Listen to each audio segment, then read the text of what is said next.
আমরা একটা উদ্যোক্তার সঙ্গে কথা বলে তার জীবনের ইচ্ছাটাকে আমরা জানার চেষ্টা করি। তো ভাই, আপনার নামটা কি একটু বলবেন? নাম মোহাম্মদ হান্নান আলাদা। আপনি তো অনেক প্রচেষ্টা এবং চেষ্টার মাধ্যমে আপনার এই ব্যবসাকে দাঁড় করেছেন। তো আপনার জীবনের এই ব্যবসাটা নিয়ে আপনার একটু স্বপ্নটাকে আমাদের সঙ্গে শেয়ার করুন। আমার ব্যবসার স্বপ্নটা হলো যে আমি ব্যবসাটা ছোট থেকেই পর্যন্ত মানে নিজে কষ্ট করে অনেক এই পর্যন্ত আগে আসছি। আমি চাই যে আমার ব্যবসাটা আরো বড় হোক কিংবা আরো কিছু হোক। আমার কারখানাটা আমি একসময় যদি গার্মেন্টস প্রতিষ্ঠানের ভিতরে নিয়ে যেতে পারি, আলহামদুলিল্লাহ আমার মানে কষ্টটা ওই জায়গায় সার্থক হবে যে আমি আমার গার্মেন্টসটা যেন আস্তে আস্তে আরো বড় করে নিতে পারি।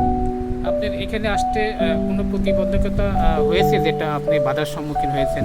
না না না, আলহামদুলিল্লাহ এদিকে আমার কোনো এরকম কোনো সমস্যা হয়নি। আমি নিজে পরিশ্রম করি, আমার কোনো আল্লাহর মধ্যে সমস্যা হয়নি। ভবিষ্যতে আপনি এটাকে আরো বড় করার আরো জন্য বড় করতে চাই। আপনি আরো বড় করতে চান। যাক, ধন্যবাদ। আপনি অনেক কষ্ট করে এতদূর পর্যন্ত আসছেন এবং ভবিষ্যতে আপনি আরো ভালো করবেন এই প্রত্যাশায় আজকের মতন শেষ। ওকে, থ্যাংক ইউ।